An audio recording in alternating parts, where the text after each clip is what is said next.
Welcome to my YouTube channel.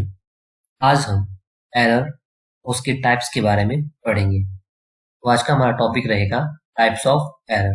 ये video HP TET और commission exam के लिए काफी इंपॉर्टेंट होने वाली है। Let's start. एरर एरर क्या होता है? Error is the difference between the true value and measured value of physical quantity. कोई भी फिजिकल क्वांटिटी होगी, जब उसको हम मेजर करेंगे तो उसकी एक फिक्स वैल्यू होगी जिसे हम कहते हैं ट्रू वैल्यू, और जब उसको मेजर किया तो उसकी वैल्यू एक मेजर्ड वैल्यू आएगी। अब अगर ट्रू वैल्यू और मेजर वैल्यू का जब हम डिफरेंस फाइंड आउट करेंगे, उसमें जो वैल्यूज आएगी उसे हम कहते हैं एरर। ओके, जैसे मान लो ट्रू वैल्यू है 9 और जो मेजर्ड वैल्यू है, जब हमने मेजर किया वो वैल्यू आई 8.10। जब हमने क्या किया, ट्रू वैल्यू में से मेजर्ड वैल्यू को माइनस किया, तो जो भी इसका आंसर आएगा, यानी कि जब हमने इसको माइनस किया उसकी वैल्यू कितनी आ जाएगी, कैलकुलेट करेंगे 900 और यहाँ से 8.10, यहाँ से 0 आ जाएगी, यहाँ से कैलकुलेट करेंगे, यहाँ से कितना आ जाएगा 9 और ये कैंसल आउट, ओके 0 रह जाएगा। ओके, तो जब हमने इसको कैलकुलेट किया उनके बीच का डिफरेंस आया 0.90। तो 0.90 क्या है? एरर। यानी कि ट्रू वैल्यू और मेजर वैल्यू के बीच में जो डिफरेंस रहेगा जब हम किसी फिजिकल क्वांटिटी को मेजर करते हैं तो उसे हम कहते हैं एरर। ओके, अब ये जो एरर है ये कई टाइप्स का होता है या फिर कई तरह से एरर आ सकता है। हो सकता है इसमें इंस्ट्रूमेंटल एरर हो, या पर्सनल एरर हो, या नेचुरल अकरिंग जो एरर रहता है नेचर की वजह से हो, या फिर रैंडम एरर, कुछ भी एरर इसमें आ सकता है। लेकिन वो एग्जाम के पॉइंट ऑफ व्यू से इतना इंपॉर्टेंट नहीं है, उसको हम नहीं पढ़ेंगे। तो उसमें जो एग्जाम में जो आएगा हम उसके ऊपर फोकस करेंगे।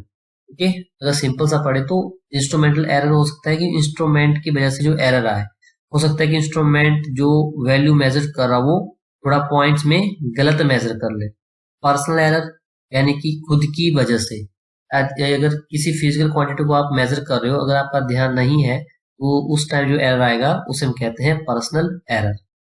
एक नेचुरल एरर होगा। नेचुरल एरर का मतलब है कि कंडीशन आपको उस तरह से नहीं मिल रही नेचर की वजह से, तो उसमें अगर कंडीशन प्रॉपर नहीं मिलेगी तो उसे हम कहते हैं नेचुरल एरर।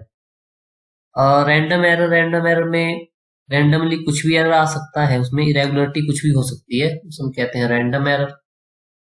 अब एक आपने ये जरूर पढ़ा होगा, लिस्ट काउंट। लिस्ट काउंट किसी भी स्केल का क्या रहता है? जैसे हमारे पास सिंपल जो हम स्केल यूज करते हैं, ओके, सिंपल स्केल जब हम यूज करते हैं तो उसका जो लिस्ट काउंट रहता है, जैसे सिंपल स्केल हमारे पास 1 सेंटीमीटर से लेके जो 15 सेंटीमीटर तक का जो स्केल रहता है, जो अक्सर स्कूलों में यूज किया जाता है, बच्चे अक्सर यूज करते हैं, तो उसका लिस्ट काउंट कितना होता है? अगर हम उसको कैलकुलेट करें तो उसका लिस्ट काउंट जो रहता है वो रहता है हमारे पास 0.1 एम, सॉरी CM, यानी कि 1 mm है। कम से कम वो 1 mm मेजर कर सकता है। यानी कि कम से कम जिस भी इंस्ट्रूमेंट से हम मेजर करेंगे उसे हम कहते हैं लिस्ट काउंट। ओके, और अगर हम बात करें स्क्रू गॉस की, या फिर वर्नियर कैलिपर की, वर्नियर कैलिपर का जो लिस्ट काउंट रहता है वो रहता है हमारे पास 0.01 CM। ओके, अगर स्फेरोमीटर या फिर स्क्रू गॉस की बात करें तो उसका लिस्ट काउंट रहता है 0.001 सेंटीमीटर। ओके, लिस्ट काउंट यानी कि ऐसा इंस्ट्रूमेंट जिससे हम कम से कम उसकी कितनी वैल्यू मेजर कर सकते हैं उसे हम लिस्ट काउंट कहते हैं। और उसका जो बेस्ट एग्जांपल है वो यही मीटर स्केल है, जो कि आप स्कूलों में बच्चे यूज करते हैं जब भी आप कोई ड्राइंग वगैरह बनाते हैं, या फिर मैथ्स में जब भी आप कोई डायग्राम वगैरह बनाते हैं, उसमें जो यूज होता है उसे हम सिंपल मीटर स्केल कहते हैं। और उसमें उस मीटर स्केल में हम कम से कम कितनी वैल्यू मेजर कर सकते हैं, तो वो कर सकते हैं 1 mm या 0.1 CM। ओके, आई होप आपको समझ आ रहा होगा। नेक्स्ट है इसमें टाइप्स ऑफ एरर। एरर के टाइप्स क्या क्या रहते हैं, उसमें सबसे पहले है absolute error, mean absolute error, relative error और परसेंटेज एरर। एक एक करके इनको समझेंगे। सबसे पहले है एब्सोल्यूट एरर। एब्सोल्यूट एरर को किस तरह से डिफाइन किया जाएगा? Absolute error of a given value of a physical quantity. कुछ कोई भी फिजिकल क्वांटिटी हो जिसको हम मेजर कर रहे हो, उसमें एब्सोल्यूट एरर क्या रहता है? Difference between the measured value, जो वैल्यू हम मेजर कर रहे होंगे वो वाली value, and mean value of a physical quantity under consideration. कहने का मतलब है कि आप मान लो आपने 5 तरह की वैल्यूज मेजर की, ओके, टोटल वैल्यूज कितनी हमारे पास 5 है। 5 तरह की जो आपने वैल्यूज मेजर की, तो उन 5 वैल्यू का जो मीन रहेगा, ओके, ये मीन वैल्यू जो निकलेगी, ये मीन वैल्यू वहीं से ही निकलेगी, ये बात, ओके। यहाँ से यहाँ पे कहा जा रहा है कि difference between the measured value and mean value. मान लो आप ओके, सबसे पहले देखते हैं कि एब्सोल्यूट एरर को रिप्रेजेंट कैसे किया जाएगा। इसको रिप्रेजेंट किया जाएगा delta x, okay.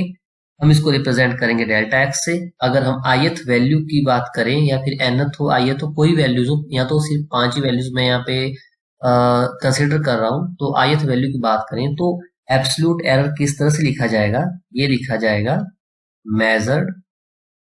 Measured value minus mean value. Mean value कहाँ से आएगा? तो इन 5 वैल्यू का जो मीन रहेगा, ओके, उसको मैं रिप्रेजेंट कर लेता हूँ।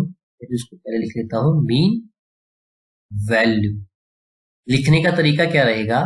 मेजर्ड वैल्यू, आप कौन सी वैल्यू मेजर कर रहे हो? मैं मान लो ith वैल्यू मेजर कर रहा हूँ, तो उसका जो एब्सोल्यूट एरर रहेगा, उस ith वैल्यू में जो एब्सोल्यूट एरर रहेगा उसको मैं रिप्रेजेंट कर रहा हूँ डेल्टा एक्स आई से।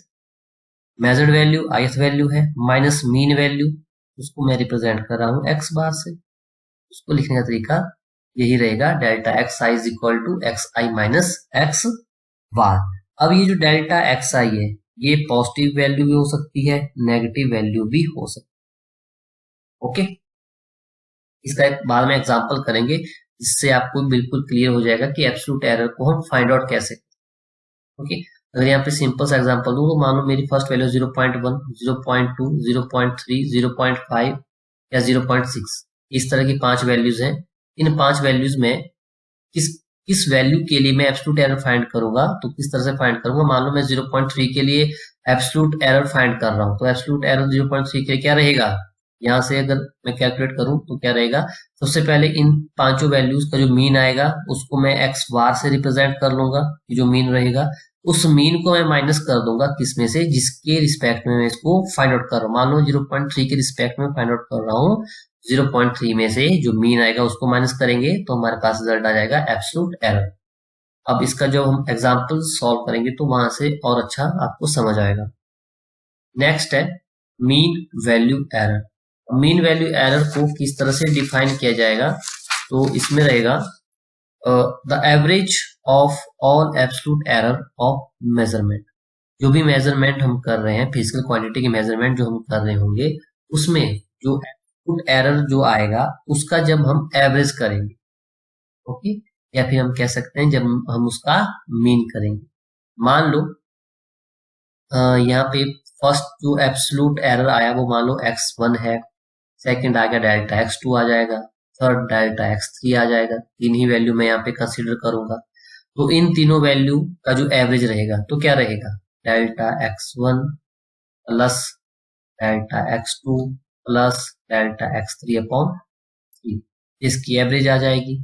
और जब हम इसको मीन वैल्यू एरर को रिप्रेजेंट करेंगे तो उसको रिप्रेजेंट करने का तरीका रहेगा डेल्टा एक्स बार, ओके। और जब भी हम कैलकुलेट करेंगे तो हमेशा इसकी मैग्नीट्यूड का ही कैलकुलेशन होगा, ओके। एब्सोल्यूट एरर का जो मैग्नीट्यूड रहेगा उसका ही हम यहाँ पे कैलकुलेशन करेंगे।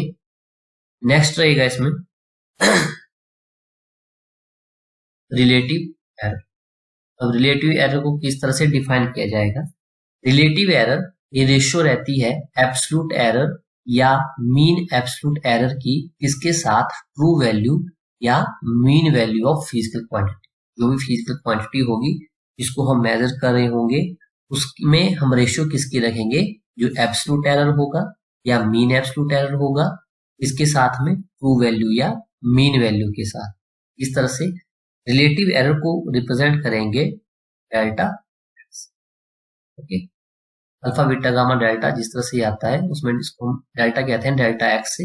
इसको लिखेंगे कैसे, अलग अलग क्वेश्चन में अलग अलग तरीके से सॉल्व किया जाएगा, लेकिन इसके हम दो फॉर्मूले लिख लेंगे। एक इसके रिस्पेक्ट में एब्सोल्यूट एरर के साथ या मीन एब्सोल्यूट एरर के साथ इसका मैं फॉर्मूला लिखूं तो ये बन जाएगा delta x bar upon mean value यानी कि एक्स बार।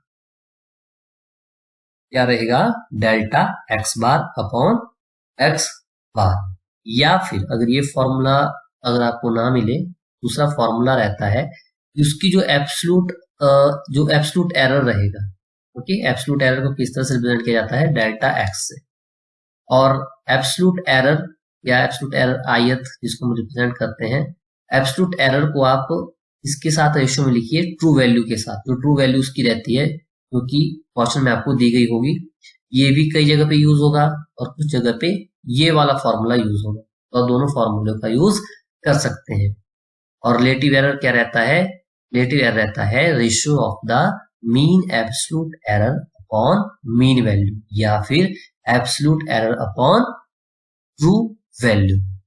इस फॉर्मूले का यूज कई जगह पे होगा और इसका भी बहुत सारी जगहों पे यूज होगा।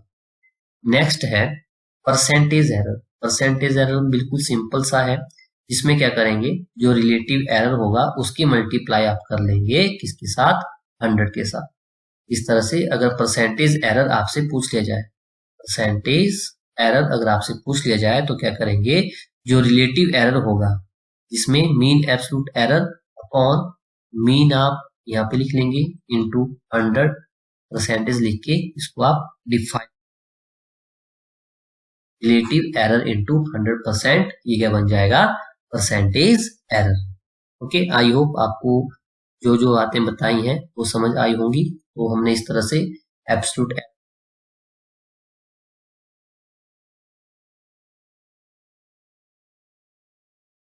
पढ़ लिया है।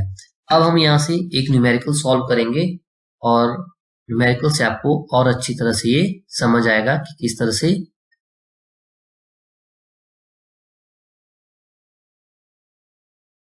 इंस्ट्रूमेंट से हम मेजर कर रहे होंगे, उसमें जो एरर आएगा और एरर जो अलग अलग तरह के हमने पढ़े उनको किस तरह से। क्वेश्चन है यहाँ पे, the diameter of a wire are. अब मान लो कि ये वायर का डायमीटर मैंने मेजर करना है, मैंने यूज कर लिया इसके लिए क्या इंस्ट्रूमेंट, स्क्रू गॉज। कौन सा, स्क्रू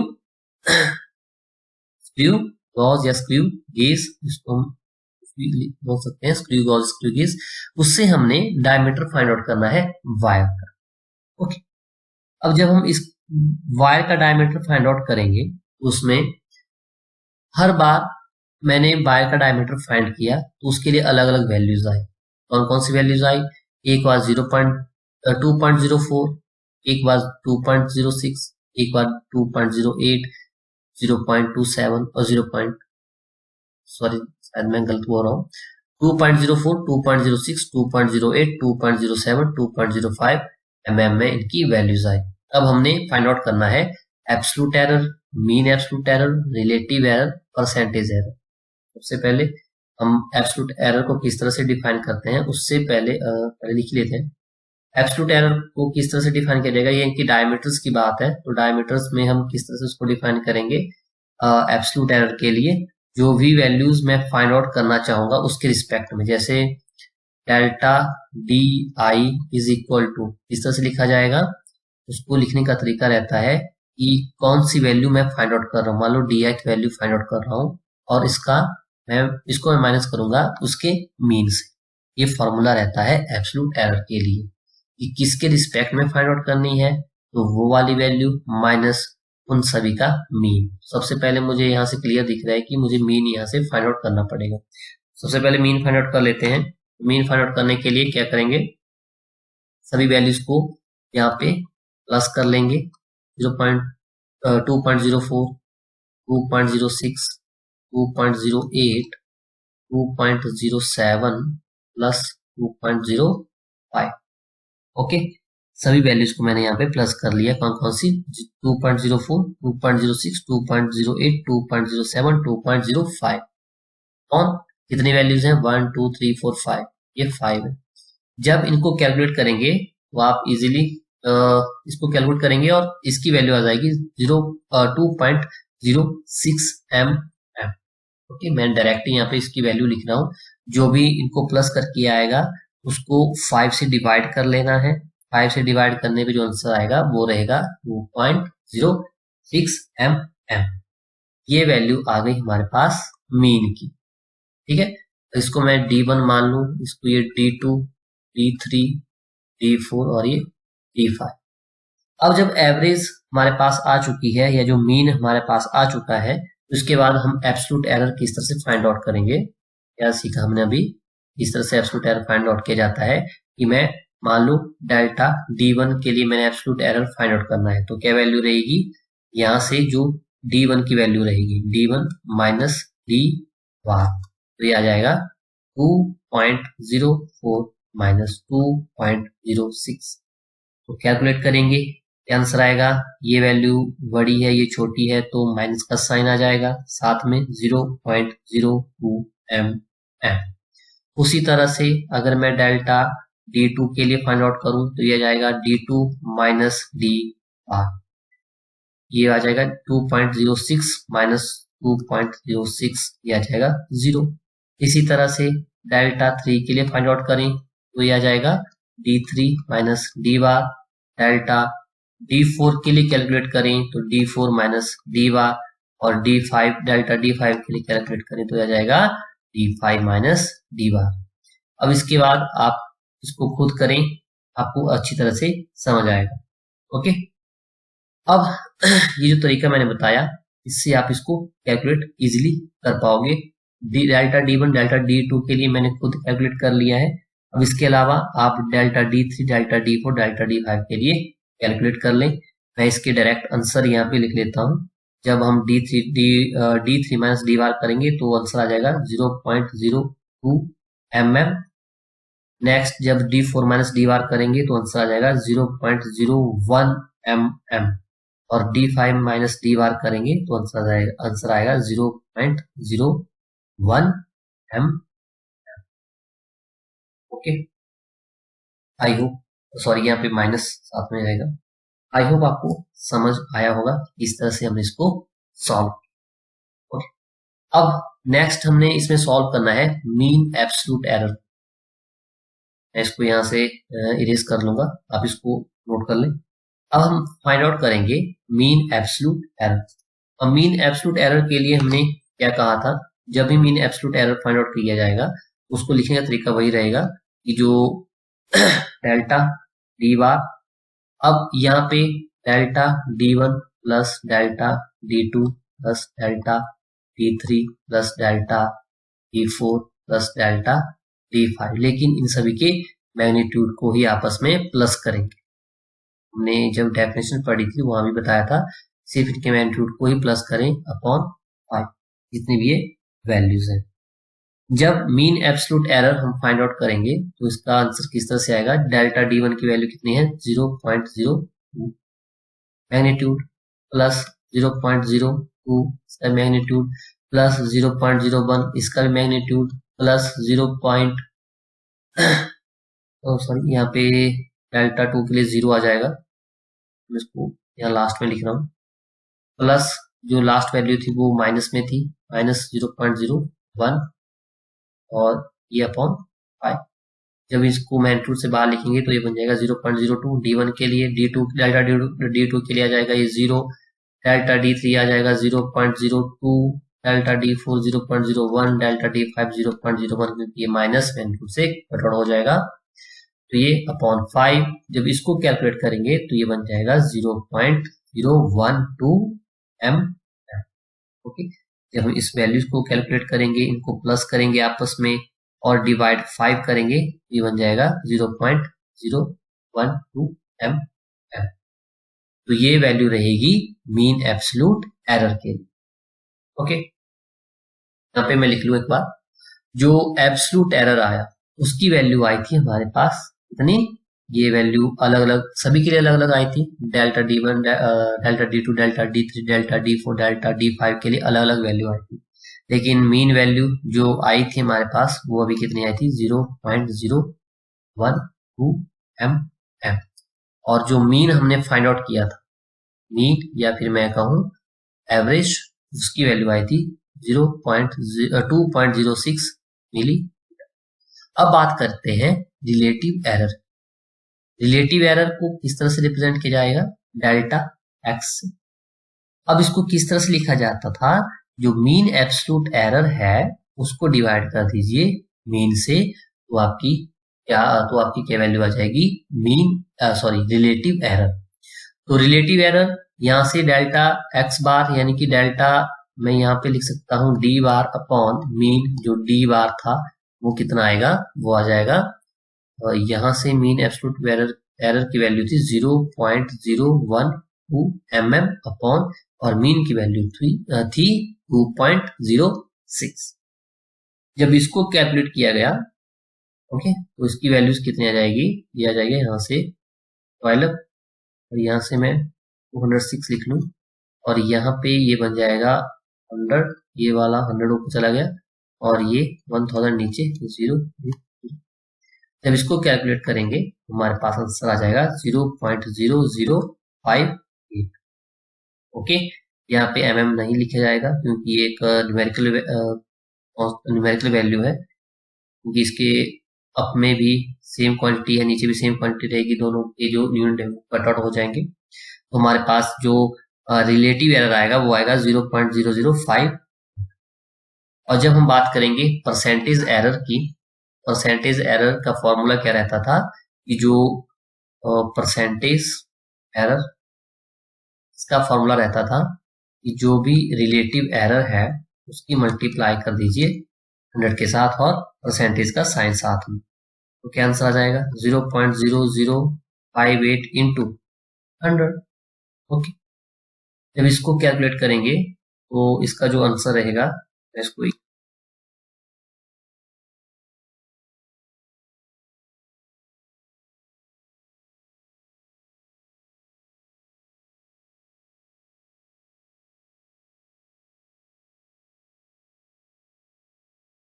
2 3 4 यानी कि 4 डिजिट के बाद यहाँ पे डेसिमल है, तो यहाँ पे नीचे आ जाएगा 10,000, 0 से 0 कैंसिल हो जाएगा, और इसका आंसर आ जाएगा 0.58 साथ में परसेंटेज, तो ये वैल्यू रहेगी परसेंटेज एरर की। ओके, तो आज हम इस वीडियो में सिर्फ इतना ही करेंगे। इसके अलावा और जो किस तरह से एरर और टाइप्स में फाइंड आउट किया जाएगा, एक कॉम्बिनेशन ऑफ एरर्स जब रहता है उस टाइम किस तरह से एरर फाइंड आउट किया जाएगा, वो हम नेक्स्ट वीडियो में पढ़ेंगे। तो आज हमने टाइप्स ऑफ एरर और क्या क्या इसके टाइप्स थे, absolute error, mean absolute error, relative error या परसेंटेज एरर, उनके जो फॉर्मूले हैं उनके बारे में पढ़ा, इनकी थ्योरीज पढ़ी और एक न्यूमेरिकल सॉल्व किया। तो होगी या इसमें जो पढ़ाया गया है वो आपको समझ आया होगा।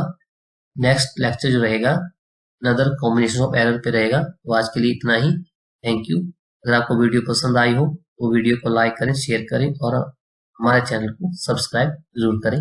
Thank you.